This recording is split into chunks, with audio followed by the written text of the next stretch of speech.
Test. Can you guys hear me now? Just say yes if you can hear me. So I have sound. Okay. Just bear with me one more minute. But I don't have video.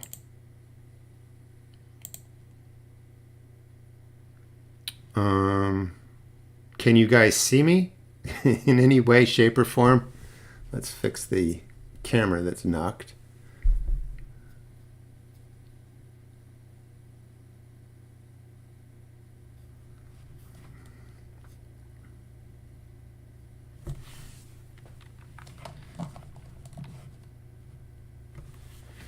Okay, so I can't see any video, which is fine. I'm just going to give me 30 seconds and we'll start over here. I don't know what it was.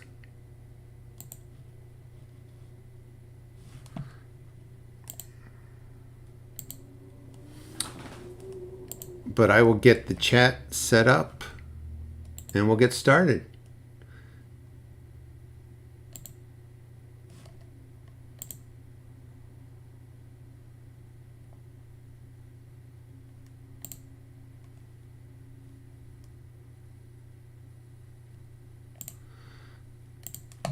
All right, it looks like it's working. I'm just having minor issues here.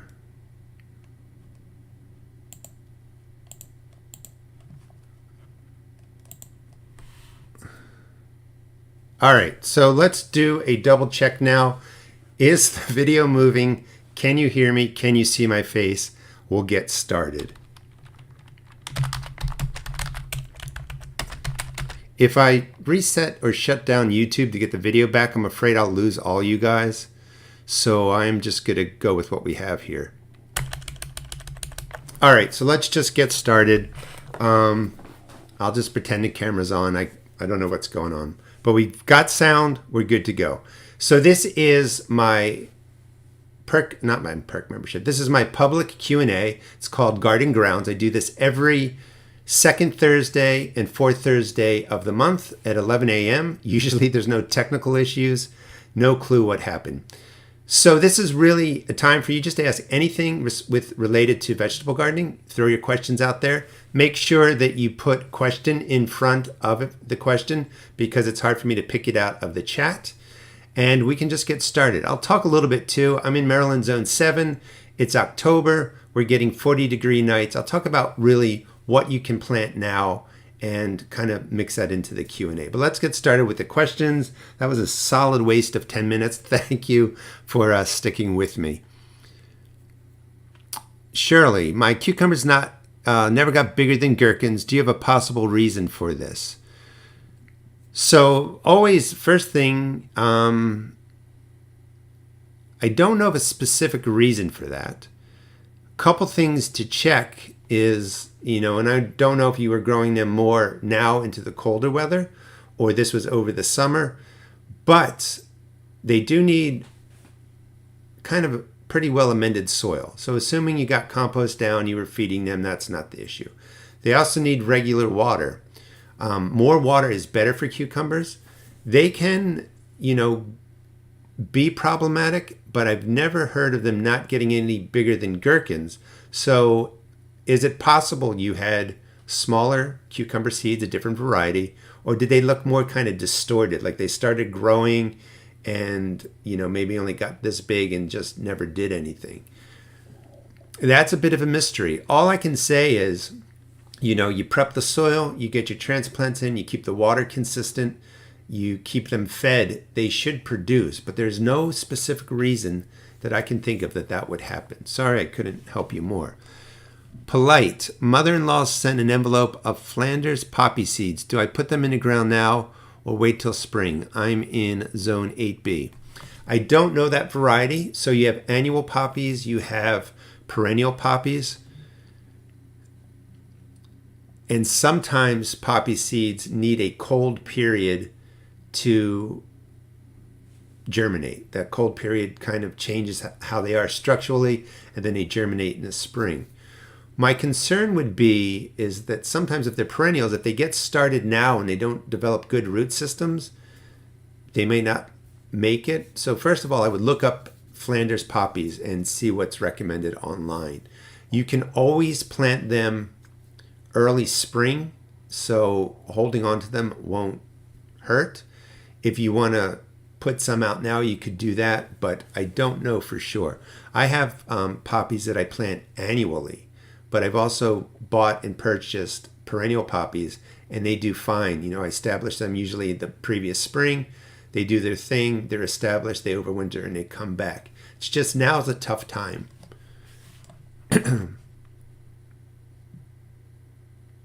Becky, do you have a list of what time of day it is best to pick certain crops? No, but anything that is a leafy green, it's usually best picked early in the morning. You want them to be just about all your crops, generally speaking, but leafy greens mostly. You want to pick them in the morning after they've had a whole night of cooler temperatures.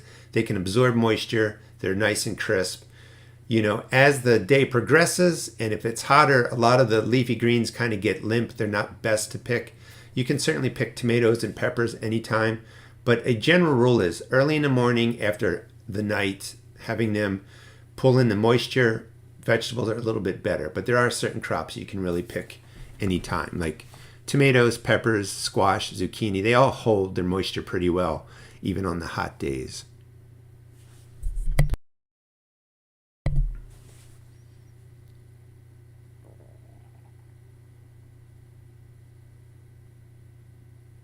All right. So random ads. Yeah, Brent, YouTube is testing out different ads for live broadcasts now. They're doing a lot, actually. Like, you know, it's all kind of in test run, but over the next couple of months, things will be different.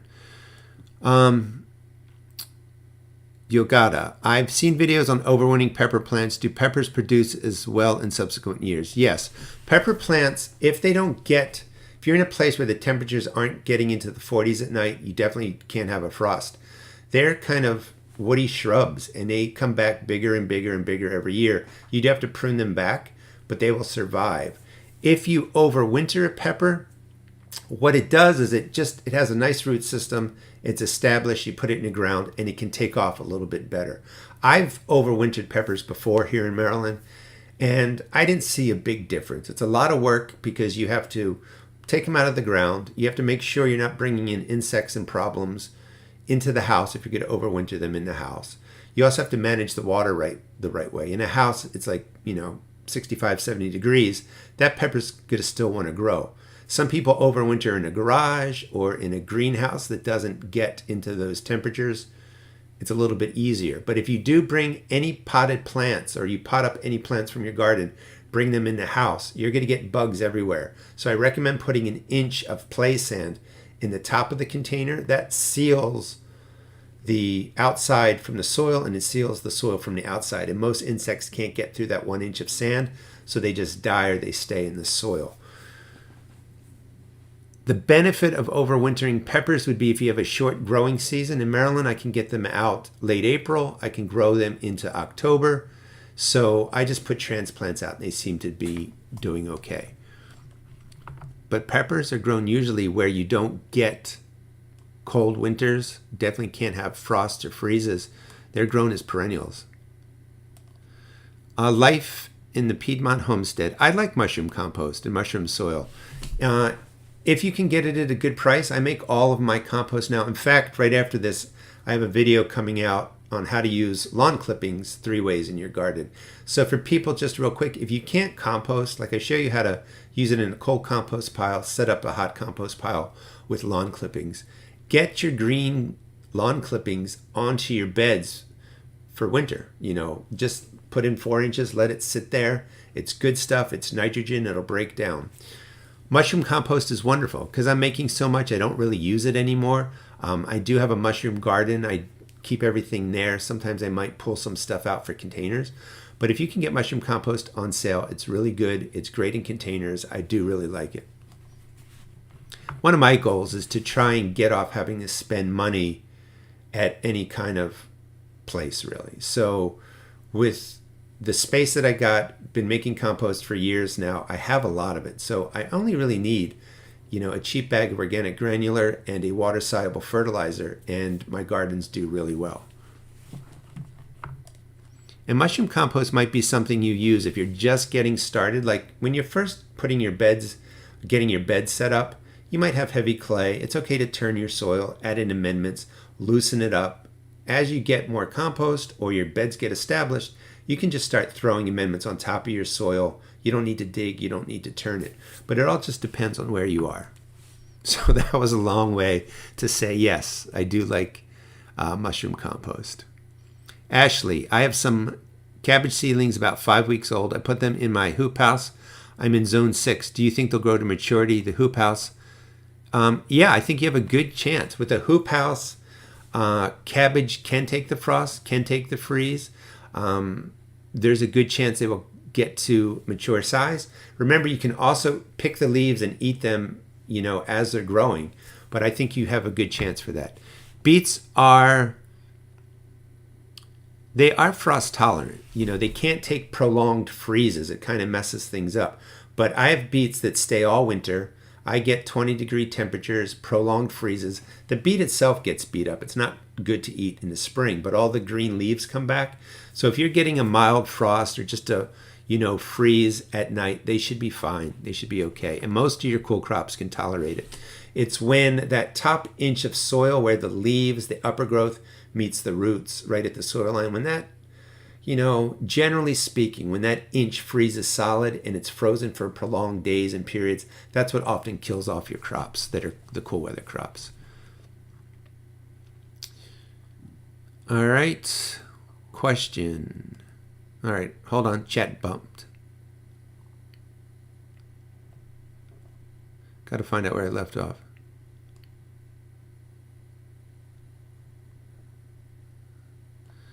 All right, so question from 1 Million Pumpkins.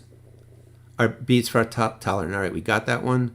Darlene, question, what kind of seeds do you put in your GreenStalk? Do we have to use dwarf varieties of tomatoes and peppers?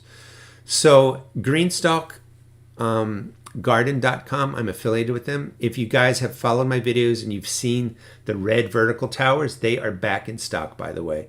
Limited run. They're only going to be here for really October. If any are left, they'll sell them until they sell out. But you can get the red Rusted Garden vertical towers. Just check any of my video descriptions. You'll get a discount too on the product, and just use the code The Rusted Garden. But any video has it. Just find GreenStalk Garden.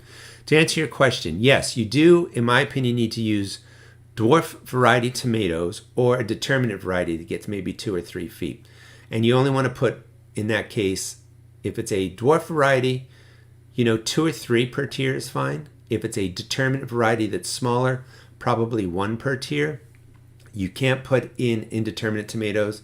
They'll grow and they'll do well, but you're going to have to be watering it like 3 or 4 times a day. I put any kind of pepper into the towers. I have videos on that. If you look up like growing, I don't know, maybe, I'm just trying to think, because there's 6 pockets times 5. I think I grew like 25 peppers in a GreenStalk tower. But anyway, look up growing peppers in vertical towers. You'll find that. You can't really grow squash in there. The plants get too big. You could do a dwarf variety cucumber on the bottom, just 1 plant. Everything else, you can grow in there really well. And for any vertical towers, what happens is they'll start off, they grow well, then the heat of June, July, August comes, plants get really big, and there's just not enough moisture in there. So if you don't have drip irrigation, you're going to have to be watering sometimes 3 times a day. If you manage the plant sizes, during the heat of the summer, you do still have to water daily like any container plant, but you just don't want to overgrow it because they won't do well. And once any container dries out completely, it damages the roots, then it damages fruit production, and it's just not a good experience for you.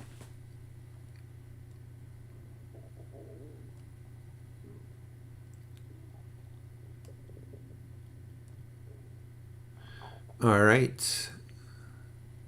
Dorothy, can unripe peppers be pickled? What do you do with them? So a pepper can be pickled anytime. it doesn't necessarily have to get to size. So you can pick them and you can pickle them. That's hard to say. Most peppers are green peppers. Most peppers, if left on, go from green to red, so you can let them over mature too. They're a little bit sweeter, but you can certainly pick them early. May, what's the best time to prune blackberry bushes? So your so it would either be blueberry bushes or blackberry canes. So I'm assuming you meant blackberry canes. So blackberries grow on second year fruit most of the time. So like right now, you're going to see all this new green growth coming up. That is the cane that's going to survive and live through the winter, and it's going to produce all the fruit next year. The canes that produced fruit this year should be brown and dry and beat up. You can remove them anytime once they're done producing. That's generally speaking for your blackberry cane. So any cane that produced this year is going to be dead. You remove it. All these new canes come up. They grow right now. They overwinter, and then they come back in the spring, and you harvest blackberries from them. You don't have to remove the blackberry canes now if you're not sure. After winter goes through, come spring, the canes that are dead are canes that already produced fruit. Just remove them. The green growth will be there. So it's an easy way to figure it out. If you meant blueberries, please send another question.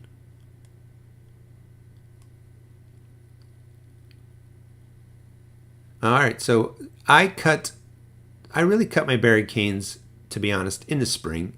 Later winter, I just kind of let them do their thing, and then, kind of roll out there in February, and I'm looking at stuff, March, and then I start cutting all my canes.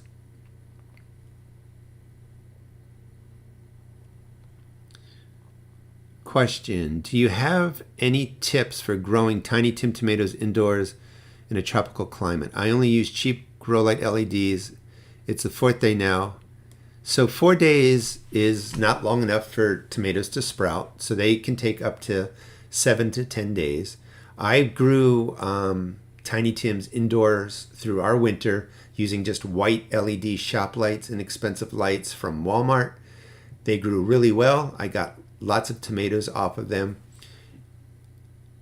4 days, a little bit early. I would worry when you're getting to the 10th day. They should germinate well before 10 days if the temperatures in your house are above 65 degrees, but it's a little bit early.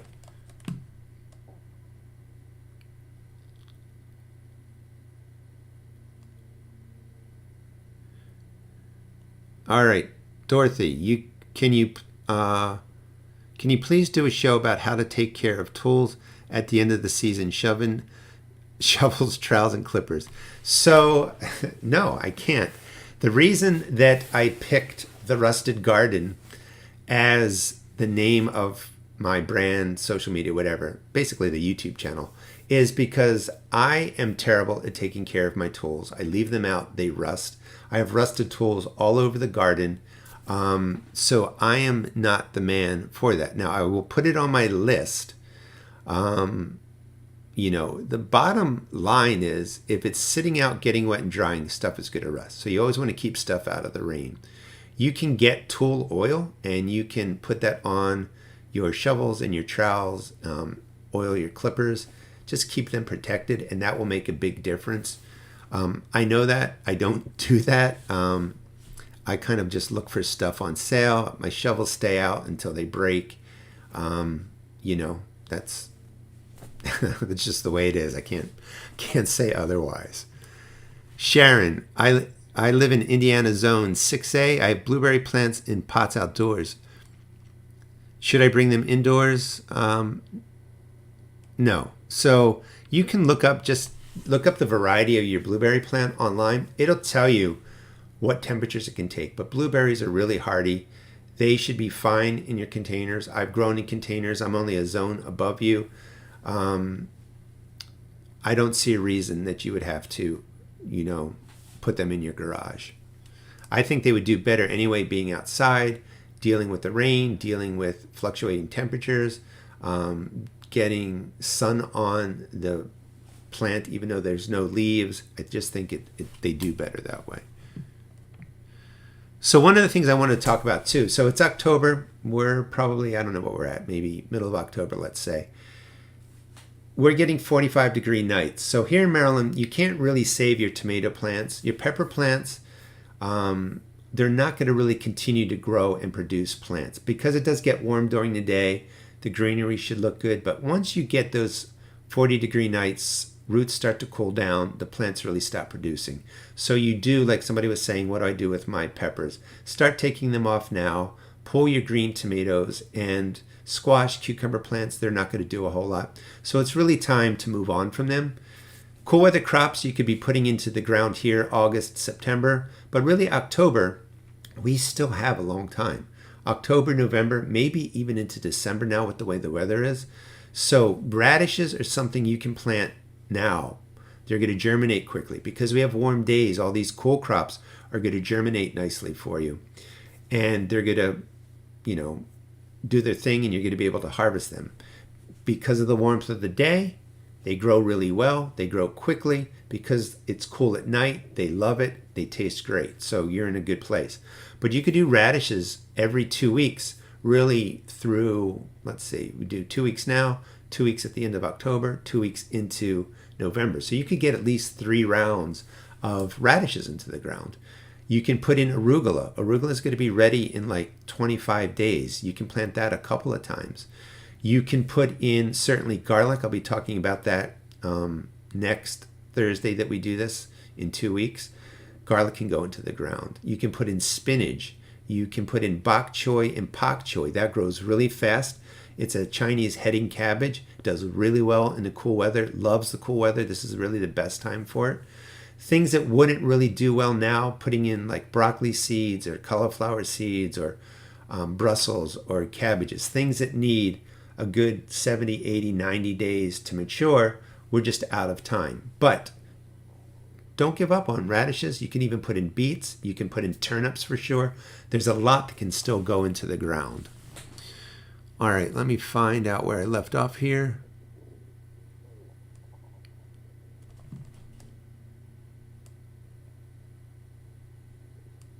Okay, K. I tried to make leaf mold last year, but they still look like shredded leaves. Nothing breaks down. Not sure what I did wrong. So, a couple of things. I'm going to pretend that maybe you're doing it several ways. If it's in a pen, the leaves are touching the ground, worms should come in, they should break down.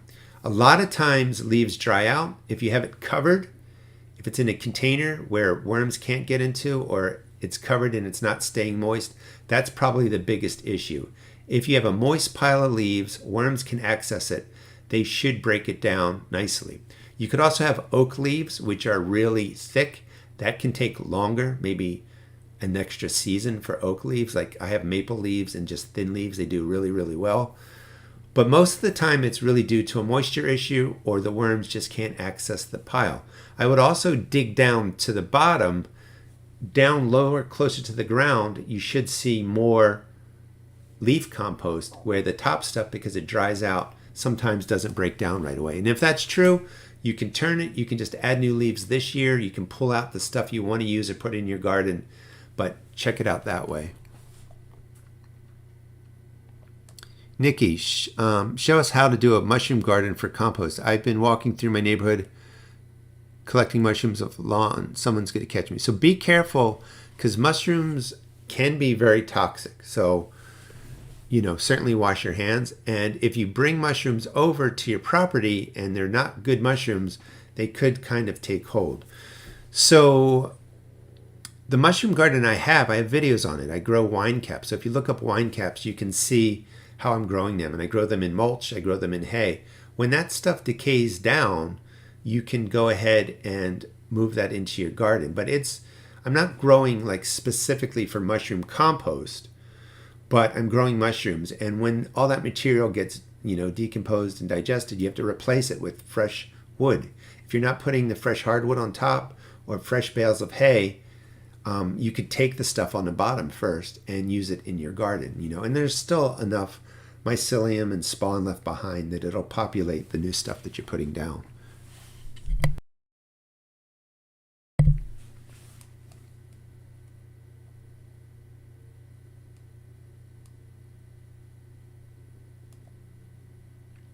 Jolene, I've used grass clippings. They do seem to build a mold when left in about 4-inch thickness. Is that it's safe for the garden? So if you're doing 4 inches thick, maybe your temperatures just aren't working to dry through and break down. And when grass gets compacted because it's so much nitrogen, kind of a anaerobic process starts. It can smell a little bit. So I would, one, fluff up the 4 inches, maybe use a little bit less, but it is safe. It's not going to harm you. It can just, it's tough. Like, you know, if it's a hot day, I can put down 4 inches. It dries. It's good. Usually I put down 2 inches or so, maybe 3 during the summer, and I just let that brown out. Then I put some more down. At the end of the year, because my stuff is just going to sit 5 months, 6 months, I will put down a good 4 inches, and I'm just going to let it sit there. Mold, smell, whatever goes on is fine. If I feel like it and it doesn't look great, I'll just rake it up a little bit, let some air get in there, and just let it continue to break down on the beds. Like in the video that'll be coming out, and I understand everybody doesn't have room to compost or doesn't want to, doesn't have the resources, but if you can get lawn clippings, now's just a great time because there's not a lot of seed heads out there in your lawn. And just putting, you know, even a couple of inches all over your growing area, including your containers, makes a difference. When that stuff dries next year, if it doesn't look great and you want to plant, just move it to the side, put in your transplants, move it back over. You got a great mulch. If it dries up nicely, it's, you know, it looks like it's starting to break down, you can mix that into your soil, you can mix it into your containers. It holds moisture, and it's just going to help build great soil. There's a lot of confusion between organic fertilizer and compost. Organic fertilizer, the granular type, the water-soluble type, is organic, but it doesn't add organic matter to your beds for what worms want to eat, for what microbes like to thrive in, for the moisture you want to keep in your garden. Organic granular, you scatter it down, microbes break it down, they like it while it's there, they multiply, then they go away when the food is gone. You have to have organic matter, usually in the form of compost, in your beds. And you don't have to do it all at once. Just a little bit each year, things will get better and better. Julie, I do not start seeds according to an almanac. I just do it based really on how I know the temperatures are going to be, and then timing. That if I'm growing transplants, they get into the garden while they're still small so that the root system's established, the plants grow nicely. And then when I'm putting seeds out, it's really based on my time when I'm able to get out there, and then, you know, sort of where the soil is, you know, in the spring, you got to wait for it to defrost, warm up a little bit, but I usually base it on that. All right, so we're at 11:36. Again, I apologize for the technical issues. I'm glad it worked out. Darren, my sweet potatoes are long and most are thinner than they should be. They were growing in large grow bags. I live 30 miles from North Carolina. What am I doing wrong? So they are heavy feeders, and I do prep my sweet potato beds with compost, but I also add in higher potassium and phosphorus and bigger handfuls of the organic granular fertilizer. And I'm in a big sort of raised bed. I think it's maybe 2 feet by 6 feet or something like that. That additional fertilizer does make a big difference, but usually in containers, and you'll have to kind of do a double check for yourself, is if you're not maintaining the moisture in there, the plants are going to struggle a little bit, but they also take the nutrients out really quickly.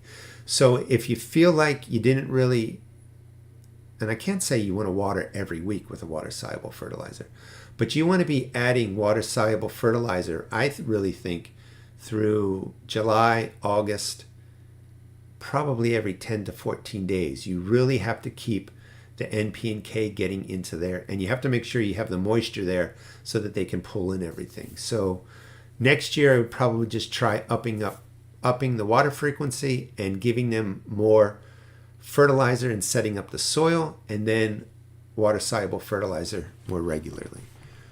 That would be my guess. Rachel, good morning. Good morning, Rachel. I'm on Long Island. My radish seedlings are growing in a raised bed. Look great so far. Planted them 2.5 weeks ago, but the stems aren't standing up. It's possible that sometimes they get kind of thin and fall over. I don't know if you will get radishes. There's no reason to think that you won't. So let them continue to grow. They don't need fertilizer. They don't need anything. Just keep them watered. I would also plant another round of radishes right now, because as the temperatures get cooler, sometimes they're more stockier. They grow slower, so they don't flop over. When it's warm, they can get really thin and then flop over. Any of the cool crops do that when the soil's too warm. And that could just be the sun beating down, even on a 65, 70 degree day, is still heating up that soil. So those cool crops sometimes grow more quickly than we want. So put in another round, just let them go. You don't need to feed them, and see how it goes from there. Ashley, how do you prepare your raised beds for winter? Do you advise on covering them? So I do have a lot of videos on them. If you go to my channel now and start looking around, you'll see what I'm doing. But I do anything from scattering some organic granular, throwing down some compost, putting leaves on top, let them be. Sometimes I use alfalfa pellets. Again, the video will be out in a couple hours showing you how I'm using grass clippings to just top off all the beds. They're good to go to rest. There's so many ways to do it. What I do recommend is just the principle that you should prepare your beds for winter. I would cover them with some compost if you have it, grass clippings if you have it, leaves if you have it. You could scatter in some organic granular. I even take the wood ash from my fire pits and sprinkle it lightly across the beds. You don't necessarily have to cover it with like a tarp or burlap or something like that, although I've done that before. I've put down a bunch of leaves, covered it with a tarp. It really does help. It keeps all the leaves moist. The worms really get in there and they break it down quicker. So there's a lot of ways to do it. The bottom line is they should be prepared in some way, but you have flexibility on what you want to do. And if you couldn't do it, it's not the end of the world, but now's just a great time to add that organic matter in some shape or form and work it into your garden.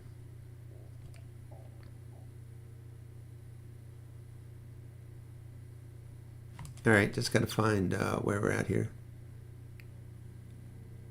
or where I am at here. And then I also have Perk memberships. The Perk membership is a monthly, you pay monthly.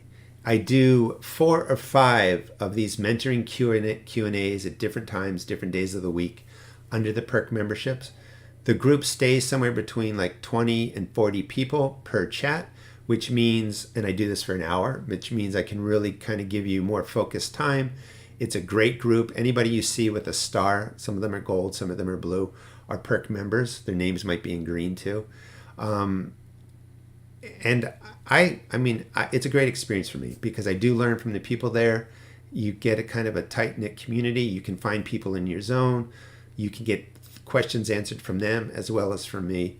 But it's just a nice way to get that support if you're just getting started with gardening, or you love talking about gardening. But I can really help you with specific questions. And it can be anything. Like you could be working on a project and maybe every Q&A you want to talk about your project, where you need help, what's going on, you want to talk about a specific crop. Perk memberships, you go to my YouTube channel. It can be hard to figure it out. This is on YouTube's end, but you basically look for the join button, click join, and then the Perk memberships come up and you can kind of, pick which level you want.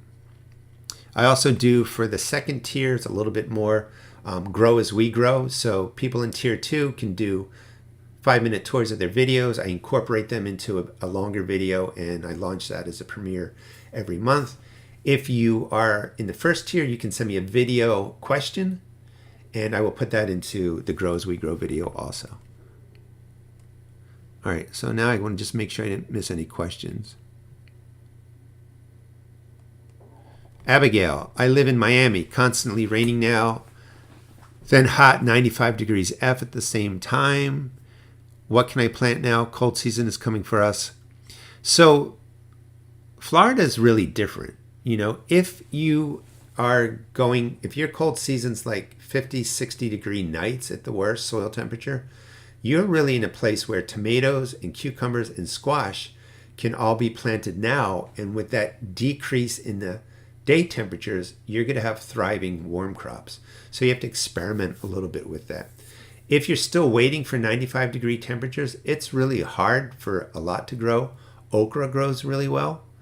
But I would suspect you're coming to the point where you could probably go full into a lot of your warm crops. And as you get later into the winter, maybe some of the cool crops. It's hard to say because I don't live there, but I know that the warm crops are really shifted around any place, including Texas, when the temperatures are getting well into the hundreds. If you want to grow peppers and tomatoes earlier, like in August and stuff, you'd have to use a shade cloth to cool the ground down and the space down.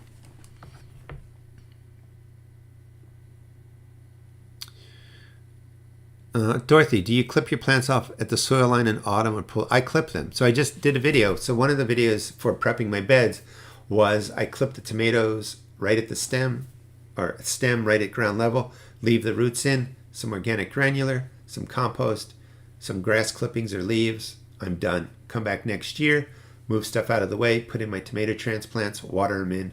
I'm good to go. I don't have to do any extra work because my beds are set up. But the roots will break down, they create air pockets, the new plants will just grow through those, so you don't have to worry about removing them.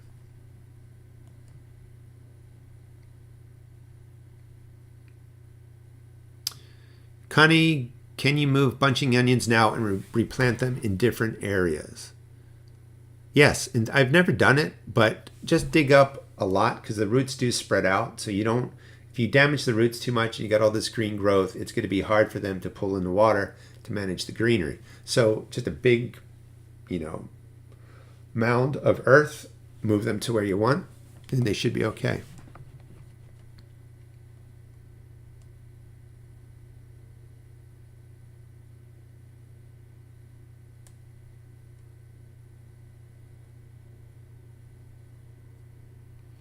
And Infinity says the mold is the breakdown. So he's probably referring real quick to the grass.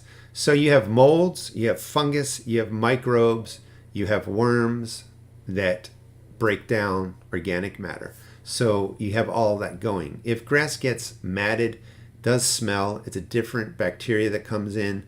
You'll get molds maybe instead of fungus. Sometimes you get fungi. So it is nature, and that's why it's safe. You can just let it do its thing.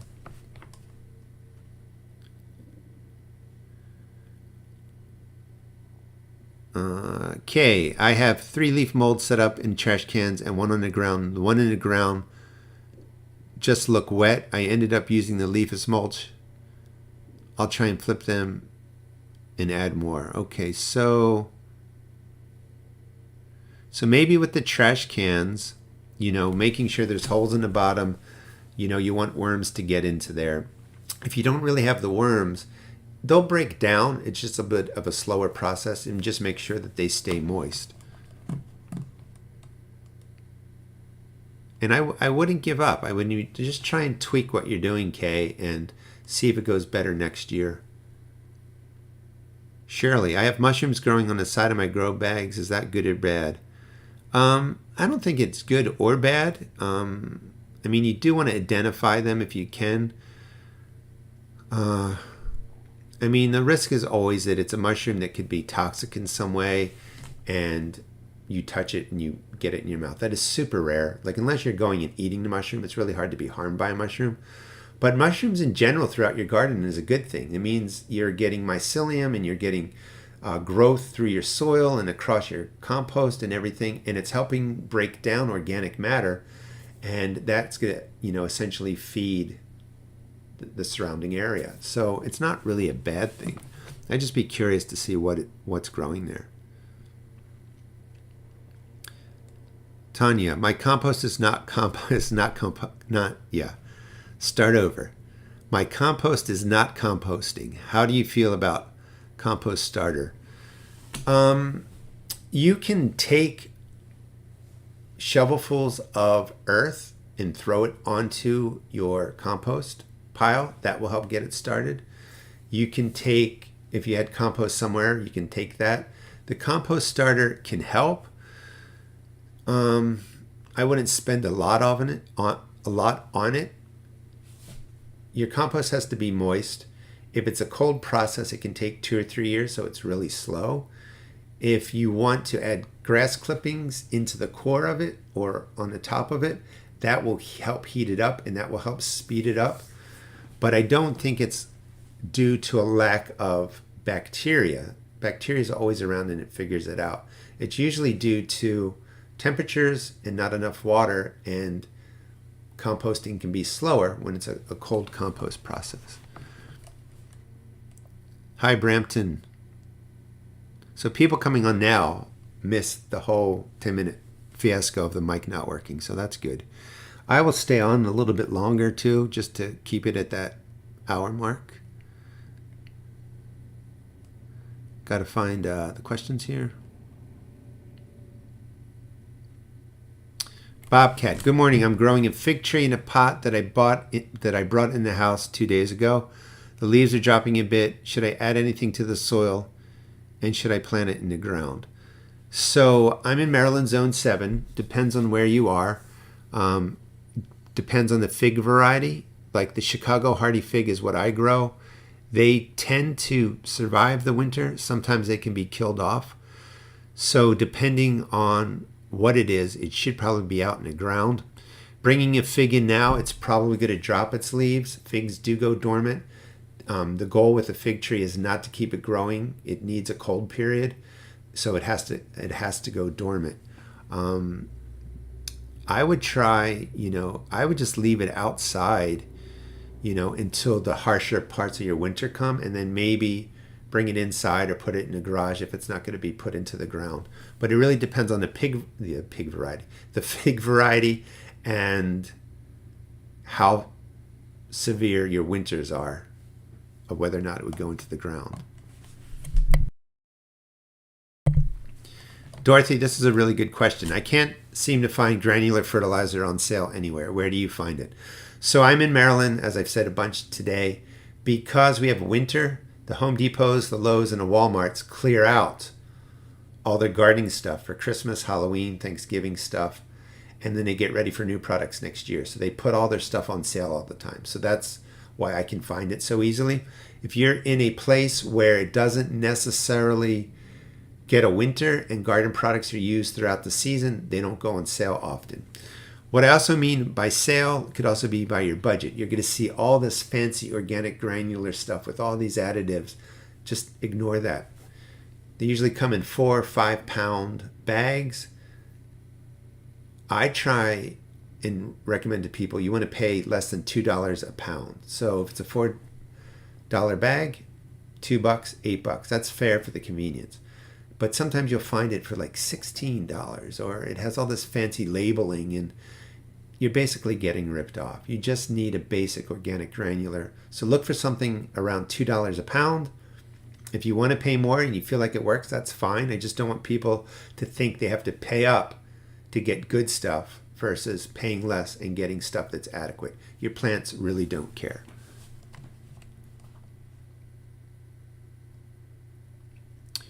Kathy, can cabbage be transplanted into the garden or put in the garden from seed? I'm in Central Florida. Yeah, I mean, it's just hot there, but you can direct seed cabbage or put in transplants in Florida. I feel like you have to be getting, though, to when your nights are going to be in the 60s and your days are going to be in the 70s, maybe lower 80s, but you want the heat to really go away. If you put in a lot of the cold weather crops, the cool weather crops in when it's too hot, they grow really fast, they can get leggy, sometimes they don't form nicely, they try and flower.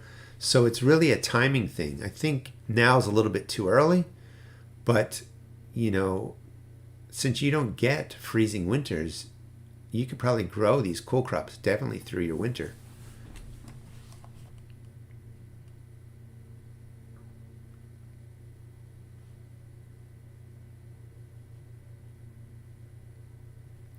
Matt, I don't know if it's a question, but if you guys are throwing out a question, put question in front of there so it's easier for me to see. Gary, I'm growing some softneck garlic, which have already sprouted and have 6-inch greens. I'm in zone 5B. Do I mulch the container and leave it outside to bring them in? So garlic should stay outside. Your container should stay outside. When you put in your garlic cloves, they are going to grow shoots, and just ignore the shoots. They can be beat up, they can turn yellow, they can die. Come spring, you're going to get all new green growth and you're going to be good to go.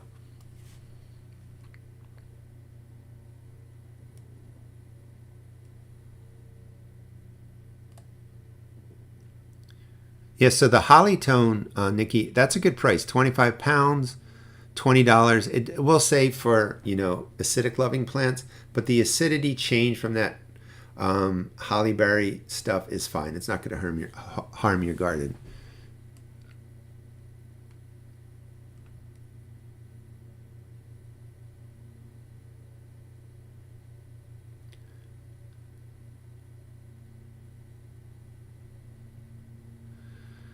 KT, all right. Would that be the same for containers, to cut the plant at soil level and leave the roots in? I would say no. The only reason is in the ground, you have more microbes and worms and soil life doing their thing. In a container, it's not like the earth. So the roots in a container can really fill up all the space, get really tight. So you really do want loose soil every year that you're planting into a container. So you could, cut the plant off and you could break all the roots up. They will die, they will give back and stuff like that. But you don't want to plant right into a container that has a solid root ball. You really want to break that out, pull the roots out, get rid of them, break it up, but you really want fluffy, loose soil for next year's growing.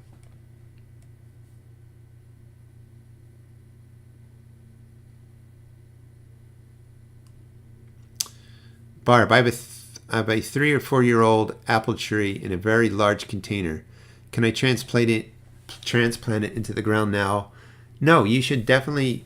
It's great to transplant your fruit trees as they're going dormant, so you could definitely do that.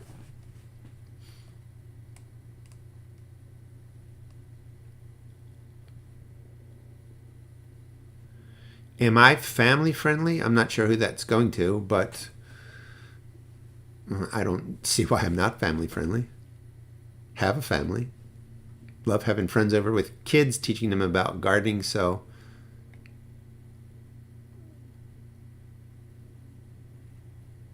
people are good just in general. Lori, can celery starts be planted? Zone 7. Celery can take a frost pretty well. If you have them and they're a good size, I would still put them in there. They're going to grow. You may not get a full formation, but the cool thing in Maryland is that there's a 50-50 chance that the celery survives the winter and it's going to come back nicely next year. But you can harvest what it gives you over the next, really, October, November, probably into the middle of December. So I would give it a try. What you would have to do is sort of look at your timing. So I don't know if you bought the starts or you grew the celery yourself. Take notes when you started the seeds, how big they are now, and just see what they do. So next year, worst cases, or best cases, you nailed the timing and you get, nice stalks of celery. Worst cases, you just have to start a couple weeks early, and then you'll figure out the timing for celery starts in your area. Stephanie, when is the best time to transplant strawberry plants? Now, if you can move your plants around now, they're going to start going dormant too. Just dig out as much of the root as you can and just put them where you want them to go.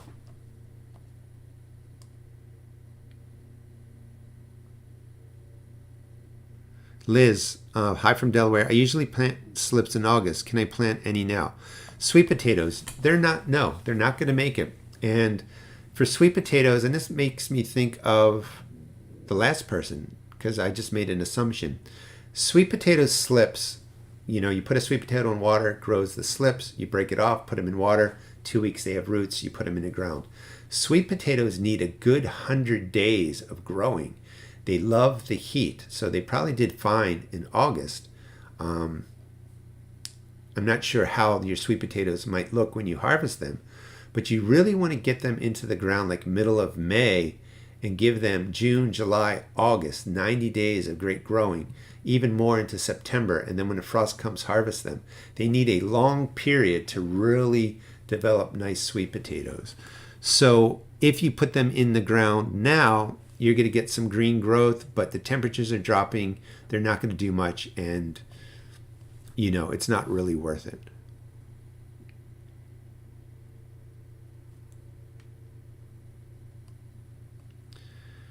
Bella, what to do with the strawberries in my GreenStalk for winter zone 7? I've left mine in my towers every year, and I don't worry about it. I also have a flower box that's maybe 4 inches wide, 6 inches deep, shady part of my yard, behind a bench. The strawberries in there have been just left there, and they multiply, and I use them to repopulate other places in my homestead. My point being is that they freeze solid in that little flower box, and they come back year after year. So they're good to keep in your GreenStalk as is.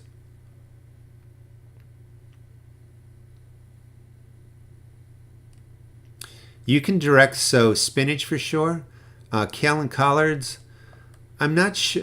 Well, you're in Georgia, so yeah, I would go ahead and do that. They would be okay.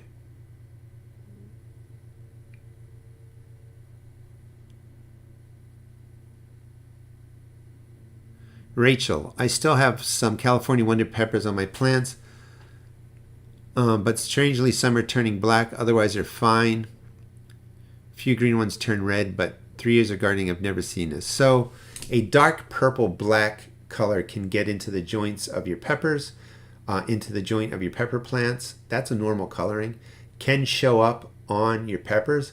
If it's not moldy and soft and problematic, it's just a color change. That's just from the temperature changes. There's nothing bad about that. Of course, if it's getting soft, then it's some sort of mold or fungus or problem like that. But you can get coloring, because like when you grow purple bell peppers, they're much darker, or the chocolate bell peppers, they're much darker. The color and the temperatures can change. I'm sorry, did I say the color and the temperatures? The cold weather, the temperatures can change the color of your peppers. Some fruit trees, Piedmont, require a pollinator. So apple trees very often need a second tree. You'll still get apples, but the apples form better with 2 different varieties of apple trees. There are some plants, some fruit trees that are self-pollinating, and you just have to kind of look at the variety you're buying, find out if it needs a pollinator or if it's self-pollinating, and that's how you build your orchard.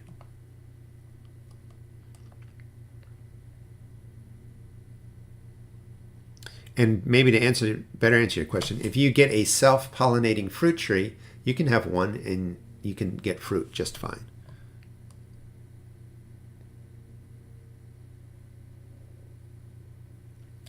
Raspberries are just getting beat up now, Nina, so if the stem looks good, the roots look good, just let it grow. You can also every once in a while take the stem, and if you kind of scrape it, it's going to have a little green flesh to it. You'll scrape away a little bit of a kind of like living tissue on it, so you can keep an eye on it. But I would just let it go.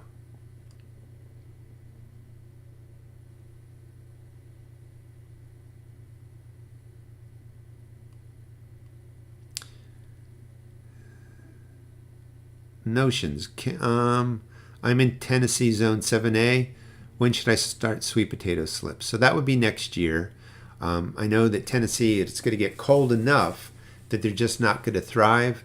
And I would start them, after your frost. You want to start these after frost. So, maybe later April for you. If not, May is fine.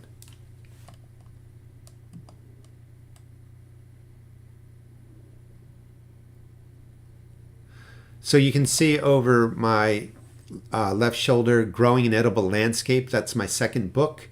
That is going to be out at the end of November, and you can pre-order it at Amazon. And it's really about how to use your entire space where you live to grow food. So it gives you some novel ways to grow food differently. It does talk about vegetable gardening. I have another book that's already out. That's all about gardening. That's this one.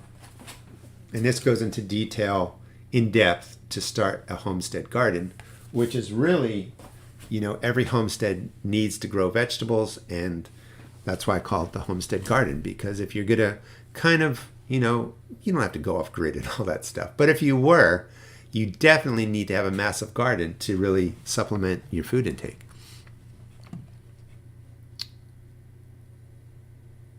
All right. All right, so we're going to wrap up 5 more minutes just to give back the time that took me to fix the microphone.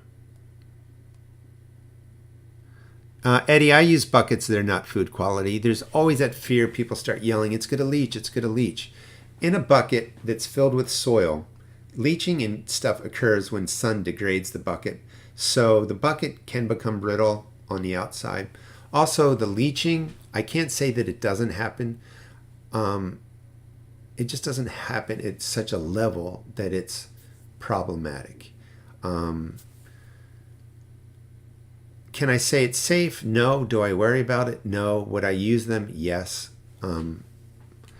If you want to try and get food quality buckets and save some money, you can go to your local grocery stores, go to bakeries, restaurants. They get all their produce or all their masses of pickles and cut onions and all that kind of stuff in 5-gallon food grade buckets. A lot of times they just get rid of them. So 1, you can save money, and 2, you can have peace of mind that you got a food grade bucket. The other thing that you can do is I've gotten very large turkey bags that you can cook in and line a container with that. And that just creates a barrier between the plastic and your growing medium.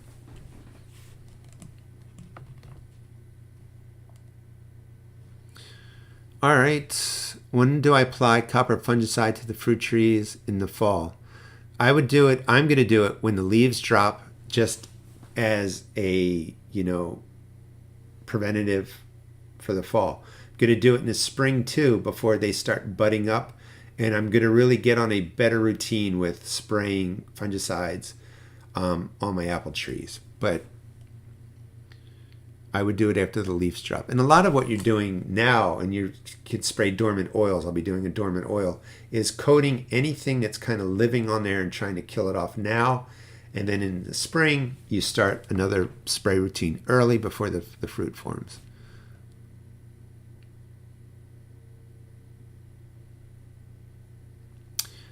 Mama Bear. My strawberries are doing great, but I picked 2 the other day that looked like they had symptoms of blossom end rot, but none of the other strawberries suffered from it. It's probably a pollination issue. They don't really get blossom end rot. They could get a fungus. They could get anything. The tips could have been damaged by insects. So, just get rid of them and move on. If you're worried about it being nutritionally related, just any water-soluble fertilizer, give them a quick boost and let them go. But I don't think it's going to be problematic across all of them. Garlic. Is it okay to plant garlic in my sloped bed? Sure. You can plant garlic wherever you want. It's pretty hardy. What is your method for making leaf compost? I do have the videos on it, but I basically just pile the leaves up and keep them moist and let them go. I've done stuff in trash cans with holes in the bottom, lets the worms in. I do use lids sometimes. If you're using a lid, you got to make sure the moisture stays in there. But it is really, for me, just piling the leaves up somewhere.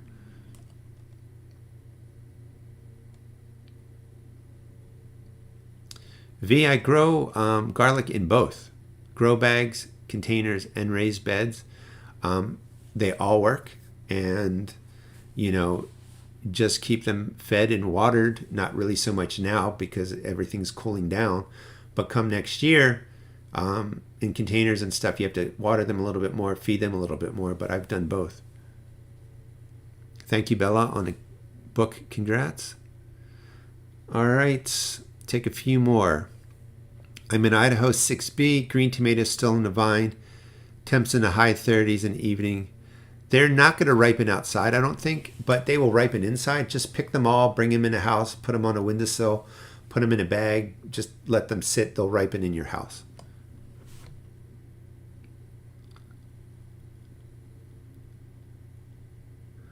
Polite, I'm sorry of everything. I did not see your question.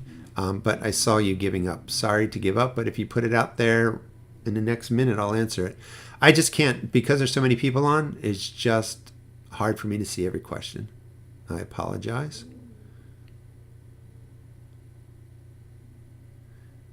So my question would be, can strawberries get blossom end rot? And have you ever? No, they really can't. I mean, I guess it's technically possible, but it wouldn't just be one or two. If you're getting blossom end rot, it's going to be a full failure in the nutrients, usually calcium, or you let everything dry out severely. And when you let something dry out severely, the fruit can be damaged. But what I'm saying is it's not an ongoing issue where you have to correct a nutritional issue. Maybe water a little bit more consistently. You can always give them a little water soluble, but blossom end rot is not a ongoing concern for strawberries.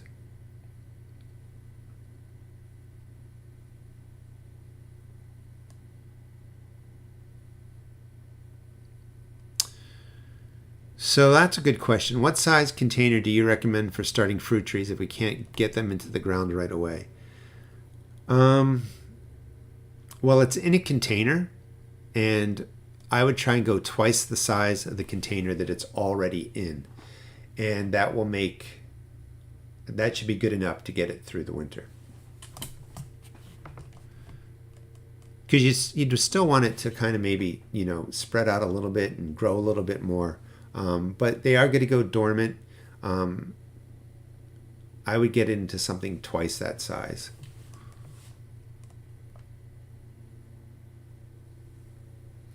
All right, it's 12:10. I'm going to wait till 12:12 just in case Polite it's thrown a question out there, but I don't see it.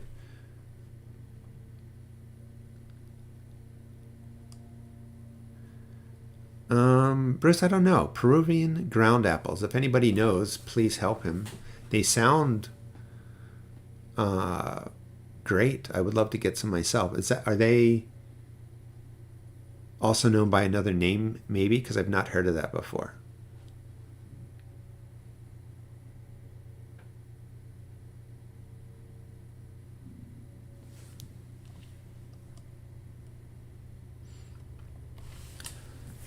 I'll take a last question or two. We're going to stop at 12:12. It's a good lottery number.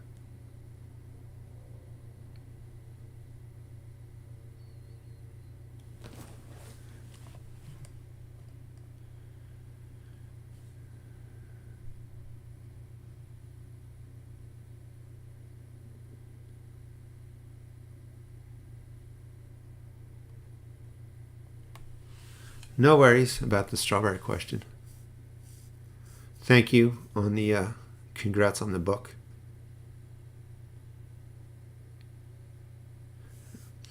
So again, October, like Florida, for instance, your cool weather season going to be down the line. Here in Maryland, keep planting turnips, radishes, spinach, arugula. I think you'll enjoy. Like, we do get a little bit burned out and maybe the garden's a mess, but just clear out a space, get some of them growing. They're really cold hardy, and they taste so much better, I think, going into the cold than coming out of the cold. You do have to clean it. So maybe we'll end on this question. So if you're bringing a plant in, you should, spray the leaves, clean the leaves. I would recommend taking it from a pot or putting into a pot where you block the holes down at the bottom. Your container should always have drainage with paper or foil, just something that insects can't easily get through it, but water can drain out. And then on top of the soil, go ahead and put down an inch of sand so that the whole top is covered. And quarantine, Josh just said, that's a good thing too. A lot of people have a quarantine room. They bring their plants in, they stay there for a while, then they go into other parts of the house. But you do want to clean the leaves. You do want to secure the soil. You do want to make sure you're bringing in no harm.